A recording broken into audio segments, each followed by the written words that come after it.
कैसे हैं आप लोग? एकदम मस्त ना। चलिए आज हम लोग जो है ना इलेक्ट्रोस्टैटिक का यानी इलेक्ट्रिक फील्ड एंड चार्जेस जो कि इलेक्ट्रोस्टैटिक का पहला चैप्टर है उसका हम लोग जो है ना ऑब्जेक्टिव क्वेश्चन का दूसरा सीरीज आज हम कर रहे हैं। ठीक है, तो कॉपी पेन निकाल के बैठ जाइए और क्वेश्चन को खुद से प्रैक्टिस कीजिए। ठीक है, तो हम लोग ऑब्जेक्टिव क्वेश्चंस कर रहे हैं। ठीक है, जो कि बोर्ड एग्जाम के लिए जो है ना बहुत ही इम्पोर्टेंट है। आने वाला जो इंटर का जो एग्ज़ाम होगा उसके लिए काफ़ी इंपॉर्टेंट सब क्वेश्चन है। ठीक है, तो चलिए हम क्वेश्चन बोर्ड पे लिख डाले हैं।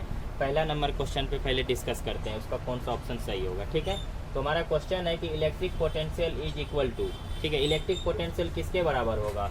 Q बाई डब्ल्यू के बराबर या W बाई क्यू के बराबर या W इंटू क्यू के बराबर या W into Q root under इसके बराबर होगा। तो देखिए आप लोगों को पता है कि इलेक्ट्रिक पोटेंशियल जो होता है जिसको हम लोग V बोलते हैं, तो V बराबर फॉर्मूला होता है W बटा क्यू।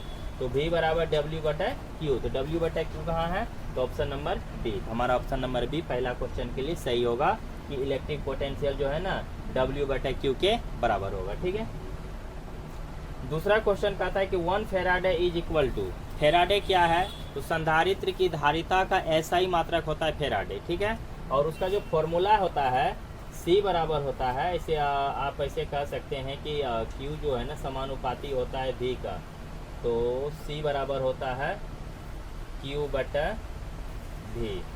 ठीक है, तो C बराबर Q बटा V, तो आवेश का मात्रा कूलम और इसका V का तो V ही यूज होगा। ठीक है, तो C बटा V यानी कि CV minus 1।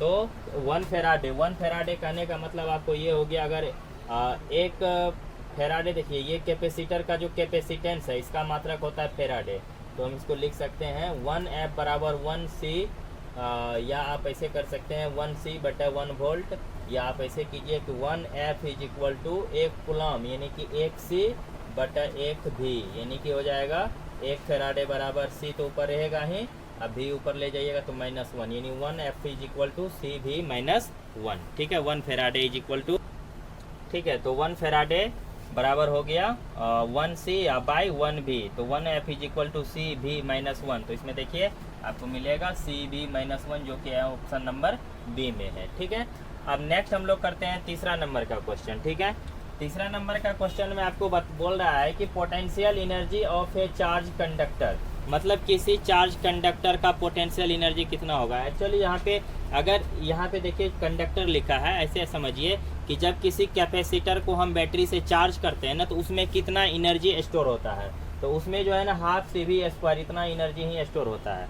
Half CV square energy store होता है और हाफ एनर्जी है ना लॉस हो जाता है। अगर आपसे पूछता कि loss of energy while a capacitor charging, मतलब अगर किसी कैपेसिटर को चार्ज किया जाए तो उससे कितना एनर्जी लॉस हो जाता है, तो आधा, देखिए 1/2 का मतलब हुआ आधा, मतलब हाफ CV स्क्वायर एनर्जी उसमें स्टोर हुआ, इसका मतलब आधा कहाँ गया था? आधा लॉस हो गया। तो इस क्वेश्चन को आपको दो तरह से पूछ सकता है, तो इसका सही ऑप्शन हुआ 1/2 CV 1/2 CV स्क्वायर। ठीक है, हाफ CV स्क्वायर। तो जब मतलब किसी कैपेसिटर को या किसी कंडक्टर को जब हम चार्ज करेंगे तो उसमें हाफ CV स्क्वायर एनर्जी ही स्टोर होगा और बाकी का half CV square energy loss हो जाता है। ठीक है, चलिए अब नेक्स्ट क्वेश्चन देखते हैं। चलिए तो अगला क्वेश्चन देखते हैं, हमारा क्वेश्चन नंबर 4 कहता है कि 1 वोल्ट इज इक्वल टू, तो 1 वोल्ट किसके बराबर होता है? ठीक है, 1 जूल के बराबर होगा का, या 1 जूल प्रति कूलम के बराबर होगा, या कूलम प्रति जूल के बराबर होगा, या 1 जूल कूलम के बराबर होगा। तो चलिए 1 वोल्ट का पूछ रहा है ना आपसे, 1 वोल्ट कितना होगा। तो देखिए V बराबर सूत्र होता है आपको W बटा क्यू। ठीक है, V बराबर हो गया W बटा क्यू। देखिए ये वर्क है, वर्क का ऐसा यूनिट जूल होता है। ठीक है, ये इलेक्ट्रिक पोटेंशियल है, तो V इलेक्ट्रिक पोटेंशियल का ऐसा यूनिट वोल्टिंग होता है। ठीक है, V बराबर वर्क का ऐसा यूनिट हो गया जूल और चार्ज का ऐसा यूनिट Q के लिए हम लिखेंगे कूलम, तो जूल प्रति कूलम। अगर इसको 1 वोल्ट होना है तो यहाँ 1 जूल 1 कूलम होना चाहिए। ठीक है, यानी 1 वोल्ट 1 जूल प्रति 1 कूलम के बराबर होगा। ठीक है, 1 volt is equal to 1 joule upon 1 coulomb, यानी 1 जूल प्रति कूलम, यानी इसको आप ऐसे भी लिख सकते हैं जूल JC माइनस 1। तो 1 वोल्ट किसके बराबर हो जाएगा? JC माइनस 1, यानी कि ऑप्शन नंबर बी में है हमारा 1 volt is equal to 1J पर C। ठीक है, नेक्स्ट क्वेश्चन है कि the surface density of charge is measured, मतलब सरफेस चार्ज डेंसिटी को किस में मेजर किया जाएगा। ठीक है, कूलाम पर मीटर स्क्वायर, कूलाम पर मीटर क्यूब या जूल प्रति कूलाम। तो चलिए देखते हैं किस में मेजर करते हैं। सरफेस चार्ज डेंसिटी है, तो मान लीजिए कि हमारे पास एक सीट है और इस पे हम चार्ज दे रहे हैं, ठीक है। जब हम किसी सीट पे चार्ज देते हैं तो इसकी जो डेंसिटी होगी, डेंसिटी हम लोग कैसे करेंगे, तो डेंसिटी करेंगे इसके यूनिट एरिया में जो चार्ज होगा, ठीक है। इस सीट के यूनिट यानी एकांक क्षेत्रफल में जो चार्ज आएगा, एकांक मतलब कि एक छोटा सा पीस एकांक क्षेत्रफल में, तो एकांक एरिया में जितना चार्ज होगा ना उसी को बोलते हैं सरफेस चार्ज डेंसिटी, ठीक है।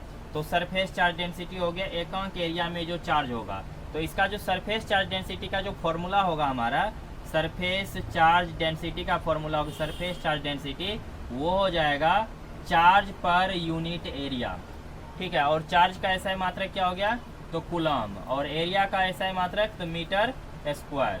तो इसको लिखेंगे Cm-2, ठीक है। यहाँ नहीं दिख रहा है, दिख रहा है, यानी कि coulomb per metre square, coulomb per metre square, यानी कि हमारा ऑप्शन नंबर बी, यानी सरफेस चार्ज डेंसिटी को हम मेजर करेंगे कूलम पर मीटर स्क्वायर में। चलिए नेक्स्ट क्वेश्चन है हमारा डायमेंशन ऑफ चार्ज, चार्ज की बीमा क्या होगी, ठीक है। तो चार्ज की बीमा चलिए निकाल के दिखाते हैं, चार्ज की बीमा क्या होगी। चार्ज का बीमा निकालना, देखिए क्या फॉर्मूला होता है, Q बराबर I इंटू टी, ठीक है। Q बराबर फॉर्मूला होता है, Q बराबर सूत्र होता है I इंटू टी। तो हमको इसका बीमा निकालना, तो इसको बड़ी ब्रैकेट में रख लेंगे, ठीक है। I का बीमा, विद्युत धारा बेसिक यूनिट है, ठीक है। विद्युत धारा जो है ना बेसिक फिजिकल क्वांटिटी है, तो इसका जो बीमा होगा वो फिक्स है A, और ये टाइम है, समय का बीमा होगा T। तो आवेश का बीमा क्या हो गया, AT, ठीक है। तो आवेश का बीमा हो गया AT, हमारा ऑप्शन नंबर A में है, ठीक है। चलिए नोट कीजिए, बाद में आप खुद से ट्राई कीजिएगा बना बना के। चलिए देखते हैं अगला क्वेश्चन, हमारा क्वेश्चन नंबर 7 है। कहता है इलेक्ट्रोस्टैटिक फोर्स, ठीक है। इलेक्ट्रोस्टैटिक फोर्स हम लोग कूलम फोर्स को बोलते हैं, जो दो चार्ज के बीच में लगता है, ठीक है। जैसे एक चार्ज है Q1 और दूसरा चार्ज है Q2, दो चार्ज के बीच में जो फोर्स लगता है ना, कौन सा चार्ज, जो चार्ज की रुका हुआ है, ठीक है, इलेक्ट्रोस्टैटिक कंडीशन में है, मतलब स्टैटिक कंडीशन में जो चार्ज है, तो उन दोनों चार्ज के बीच में जो फोर्स लगता है ना उसको बोलते हैं इलेक्ट्रोस्टैटिक फोर्स। और ये जो फोर्स होता है ना ये कंजर्वेटिव होता है, ठीक है, संरक्षित होता है। ये जहाँ पे उत्पन्न होगा वहीं पे ख़त्म, जैसे चार्ज जहाँ पे उत्पन्न होता है वहीं पे ख़त्म हो जाता है, ठीक है। तो चार्ज कंजर्वेटिव रहते हैं तो उस पर लगे हुए फोर्स क्या होंगे, वो भी कंजर्वेटिव होंगे, तो मतलब संरक्षित रहते हैं, ठीक है। इलेक्ट्रोस्टैटिक फोर्स जो है ना संरक्षित रहते हैं, कंजर्वेटिव रहते हैं।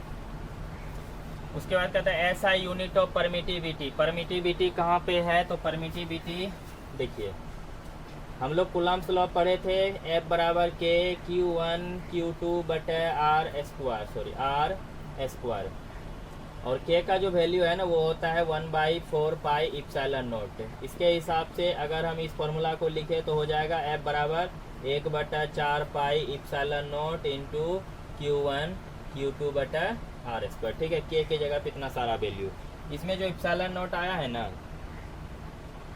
यही इप्सिलॉन नॉट है परमिटिविटी ऑफ फ्री स्पेस, ठीक है। तो इसी का हमको जो है ना आज पूछ रहा है ऐसा यूनिट क्या है, तो इप्सिलॉन नॉट का, तो इप्सिलॉन नॉट का जब वैल्यू निकालिएगा ना तो इस पूरा को सॉल्व करके तो ये आपको हो जाएगा कितना, ये इधर आके गुना हो जाएगा, यानी कि F epsilon not R square is equal to बचेगा इधर Q1 into Q2 epsilon not is equal to हो जाएगा आपको epsilon not is equal to Q1 into Q2 बटा F R स्क्वायर।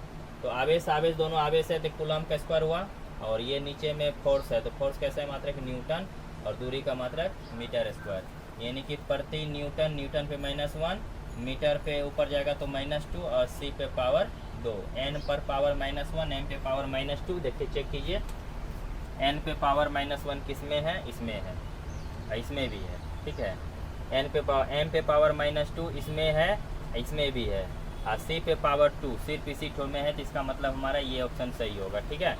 यानी कि C स्क्वायर N पे पावर -1 M पे पावर -2 वो परमिटिविटी का जो है ना यूनिट हो गया, ठीक है। चलिए अब हम लोग नेक्स्ट क्वेश्चन देखते हैं। नेक्स्ट क्वेश्चन में हमारा कहता है कि which of the following value of n is not possible in relation q बराबर प्लस माइनस एन ई। ठीक है, क्यू बराबर एन ई, इसमें एन का कौन सा मान हम नहीं ले सकते हैं, 4, 8 या 4.2 या 100। तो देखिए आप सोचिए कि जब ये हम फॉर्मूला लिखे होते हैं तो क्यू क्या है ना, क्यू चार्ज है, ई क्या है, 1 इलेक्ट्रॉन का चार्ज है। ठीक है, मतलब ई का वैल्यू आपको पता है 1.6 × 10⁻⁻19 कूलम, ये तो फिक्स है। क्यू क्या है, तो क्यू हो गया चार्ज यानी कि आवेश। तो एन का मान एन क्या है, तो एन है नंबर ऑफ इलेक्ट्रॉन। ठीक है, किसी भी चीज़ से आप जितना इलेक्ट्रॉन निकालते हैं उसकी संख्या है एन, और एन जब नंबर ऑफ इलेक्ट्रॉन है, एन जो है ना नंबर ऑफ इलेक्ट्रॉन है। ठीक है, नंबर ऑफ इलेक्ट्रॉन, और इलेक्ट्रॉन का नंबर जब आप किसी चीज़ से इलेक्ट्रॉन निकालिएगा तो आप 1 निकालिएगा, 2 इलेक्ट्रॉन निकालिएगा, 3 निकालिएगा, 4 निकालिएगा। आप देखिए यहाँ पे एन का मान संभव नहीं है, एन का मान 4 मतलब आप 4 इलेक्ट्रॉन निकाल सकते हैं, एन का मान 8 यानी 8 निकाल सकते हैं, मतलब 8 इलेक्ट्रॉन निकाल सकते हैं। एन का मान 4.2, कभी भी आप 4.2 इलेक्ट्रॉन निकालिएगा नहीं, तो एन का ये मान संभव नहीं है। तो ये हमारा ऑप्शन सही होगा कि एन का मान 4.2 संभव नहीं है। चलिए नेक्स्ट क्वेश्चन देखते हैं। चलिए नेक्स्ट क्वेश्चन देखते हैं।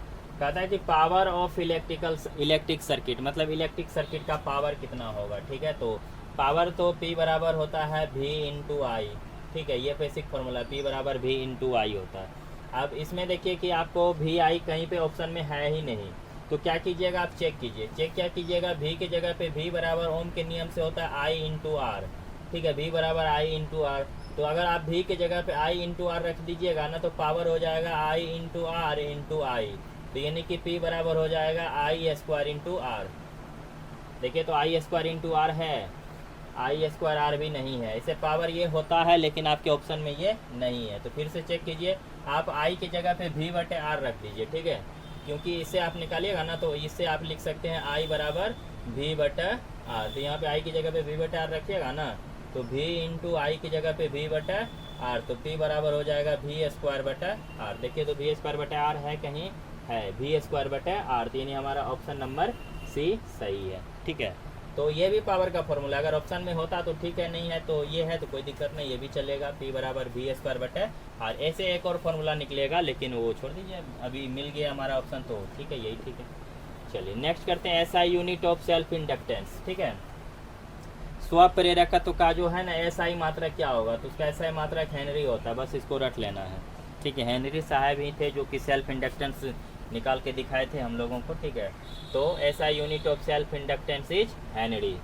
चलिए उसको रट लेना है। क्वेश्चन नंबर 12 देखते हैं, कहता है कि electrical permittivity of free space is. Electrical permittivity अभी जो हम निकाले थे वही K का वैल्यू हुआ था ना 1/4 पाई एप्सिलॉन नॉट, यही जो एप्सिलॉन नॉट है। ठीक, यही एप्सिलॉन नॉट, इसी एप्सिलॉन नॉट को बोलते हैं हम लोग परमिटिविटी ऑफ फ्री स्पेस। ठीक है, और इसका वैल्यू इतना होता है फैराडे पर मीटर में। ठीक है, यानी 8.85 × 10⁻⁻- फैराडे पर मीटर, इसको रट लेना है। ठीक है, चलिए नेक्स्ट क्वेश्चन देखते हैं।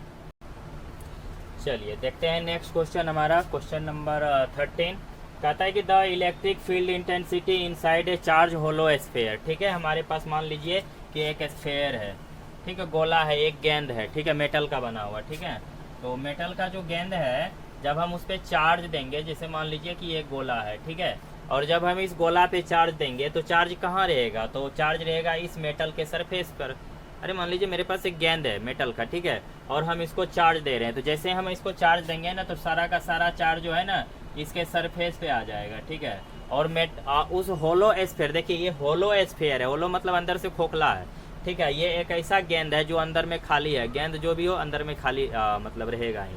ठीक है, खेलने वाला भी फुटबॉल सब, तो उसी तरह का ये मेटल का बना हुआ है। तो इसको जब हम चार्ज देंगे तो चार्ज सारा का सारा आ जाएगा कहाँ पे, मेटल के सरफेस पर। तो हमको क्वेश्चन में पूछा जा रहा है कि electrical field intensity inside a charge hollow sphere, मतलब इस स्फीयर के अंदर में जहाँ पर कि चार्ज नहीं है, जब भी हम स्फीयर पे चार्ज देंगे तो वो चार्ज तो आ जाएगा इसके सरफेस पर, तो स्फीयर के अंदर में तो चार्ज है नहीं, तो जब अंदर में चार्ज है ही नहीं तो फिर इंटेंसिटी क्या होगा चार्ज का, कुछ नहीं, तो इंटेंसिटी हो जाएगा उसका 0। ठीक है, अगर आपको सरफेस पर पूछता कि electrical field intensity on the surface of spherical conductor, ठीक है, अगर आपको सरफेस पे पूछता तब वहाँ पे इलेक्ट्रिक फील्ड का इंटेंसिटी कुछ होता, लेकिन जब होलो स्फीयर के अंदर में पूछ रहा है तो अंदर में इंटेंसिटी 0 होगा, क्योंकि इस स्फीयर के अंदर में चार्ज नहीं है। चार्ज कहाँ है? स्फीयर के सरफेस पर। ठीक है, चलिए नेक्स्ट क्वेश्चन नंबर 14 देखते हैं। कहता है कि in the uniform electric field exist along x axis, मतलब एक्स एक्सिस के अलोंग एक इलेक्ट्रिक फील्ड है। मान लीजिए ये एक्स एक्सिस के अलोंग इलेक्ट्रिक फील्ड है, ठीक है। तो पूछ रहा है कि इक्विपोटेंशियल सरफेस किसके अलोंग होगा। तो देखिए ये रहा इलेक्ट्रिक फील्ड, ठीक है, और इक्विपोटेंशियल सरफेस पूछ रहा है आपको। तो देखिए जब ये इलेक्ट्रिक फील्ड है ना, तो इक्विपोटेंशियल सरफेस ऐसे होगा, यानी ये एक्स एक्सिस है, बचा क्या? वाई और जेड एक्सिस। तो इक्विपोटेंशियल सरफेस जो है ना वो हो जाएगा आपको एक्स एक्सिस को छोड़ करके वाई और जेड प्लेन के अलोंग हो जाएगा, ठीक है। यानी कि इसमें आप देखिए एक्स एक्सिस के अलोंग तो आपको इलेक्ट्रिक फील्ड ही है, और वाई जेड के अलोंग आपको जो है ना इक्विपोटेंशियल सरफेस हो जाएगा, ठीक है। नेक्स्ट कहता है electric potential in equatorial position of an electric dipole is, ठीक है। यानी कि एक इलेक्ट्रिक डायपोल है, मान लीजिए कि हमारे पास एक इलेक्ट्रिक डायपोल, इस पे दो चार्ज है, -q और +q, और इन डायपोल के कारण जो इलेक्ट्रिक पोटेंशियल होगा, ठीक है, तो वो इसके जनरली 3 पोजीशन लेते हैं। एक तो लेते हैं इसके एक्सियल लाइन पर पोटेंशियल, और दूसरा इक्वेटोरियल लाइन पे पोटेंशियल। तो इक्वेटोरियल लाइन पर जो पोटेंशियल होता है डायपोल के कारण वो होता है 0, ठीक है। तो ये याद रखिएगा, इसे प्रूव किया जाता है जब क्लास में आप थियोरेटिकली आपको सर जब पढ़ाएंगे, आप कहीं भी पढ़ रहे होंगे तो उस समय ये प्रूव किए होंगे सर कि electric potential in equatorial position of an electric dipole is 0, ठीक है। इसको आप लोग भी रट लीजिए, ठीक है। अगर आपको ये समझ में नहीं आता है तो हम इसका वीडियो बनाएंगे, ठीक है, इसके थ्योरी का फुल कॉन्सेप्ट के साथ, ठीक है। तो thanks for watching this video. तो ऐसे ही बने रहिए आप हमारे इस यूट्यूब चैनल पर। तो मिलेंगे फिर अगले वीडियो में। Thank you.